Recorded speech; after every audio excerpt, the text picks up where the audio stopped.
भौरी के हत्यारों को, भौरी के हत्यारों को आवाज दो, आवाज दो। फलौदी की धरती पर आज के इस भौरी के न्याय को लेकर के अपने बीच विराजमान प्रातः स्मरणीय संत समाज और इस भौरी के न्याय की आवाज को बुलंद करने वाले और इस न्याय की चेतना को आगे बढ़ाने वाले पिछले 13 दिनों से आमरण अनशन पर बैठ करके 10 दिन भूख हड़ताल पर 125 साथियों के साथ बैठ करके इसका नेतृत्व करने वाले लोवावट के विधायक रहे आदरणीय कृष्णाराम जी साहब, सम्मानित मंच, उपस्थित मेरे पिता तुल्य सज्जनों और मातृशक्ति, मैं एक ही निवेदन करना चाहता हूं कि हम सबकी एक ही मांग है। राक्षस प्रवृत्ति का हत्यारा कौन था, वो पुलिस प्रशासन से, शासन प्रशासन से आग्रह कि तुरंत गिरफ्तार करके सलाखों के पीछे भेजे। आदरणीय एमएलए साहब, पता नहीं आपने कौन सी आवाज बुलंद कर दी। भौरी लाखों लाखों कॉलेज में निवास कर लिया भौरी की न्याय की आवाज। मैं कहना चाहता हूं, ये आपकी आवाज किसी पार्टी और पक्ष की नहीं, आपकी आवाज किसी जाति पाति धर्म की नहीं, आपकी आवाज न्याय की पुकार की आवाज है।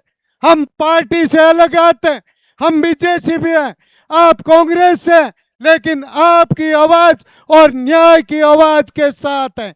मैं कहना चाहता हूं, आपका जो आमरण अनशन रहा है उसका प्रतिफल भगवान देगा, सरकार देगी, देना पड़ेगा। और कहना चाहता हूं, सरकार के लोगों से निवेदन भी करना चाहता हूं, आपने सरकार और शेखावत जी ने एसआईटी का तो गठन कर दिया, लेकिन निवेदन करना चाहता हूं, लाखों लोगों की भावना का आदर करते हुए इन आमरण अनशन और क्रांतिकारियों का भावनाओं का आदर करते हुए जो भी राक्षस प्रवृत्ति का हत्यारा है वो तुरंत गिरफ्तार करके पूरे प्रकरण का खुलासा जल्दी करें। मैं कृष्णाराम जी, आपकी आवाज से हजारों मातृशक्ति भी यहाँ आई है। वास्तव में माँ के मन में एक टेस है, किस तरह का हत्यारा लोवावट की धरती पर आकर के रात में सोवी भौरी को नींदा में सोवी अचेत सोवी महिला को वार से वार तलवार जिस तरह से चाकू से चलाता है, पूरे परिवार को नष्ट करने का लक्ष्य लेकर के आता है। उस लक्ष्य की न्याय में प्रेरित करने की आप आवाज उठाते हो, उस आवाज के साथ हम सब लोग साथ खड़े हैं। भगवान न्याय देगा और सरकार को न्याय देना पड़ेगा। इन लोगों की भावनाओं का आदर करना पड़ेगा। भौरी के हत्यारों को, महिला के सम्मान को, लाखों लोगों की भावना को, आमरण अंसारी की भावनाओं को, हमारे एमएलए साहब की भावनाओं को,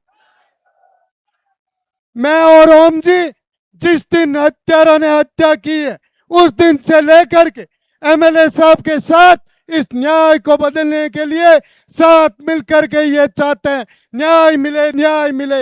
इसी के साथ मेरी वाणी को विराम देता हूं। बहुत धन्यवाद प्रधान जी। आगे कड़ी में निवेदन रहेगा विक्रम बिश्नोई जी, उप जिला प्रमुख जोधपुर, आप आए और संक्षिप्त में अपनी बात रखें। विक्रम जी बिश्नोई।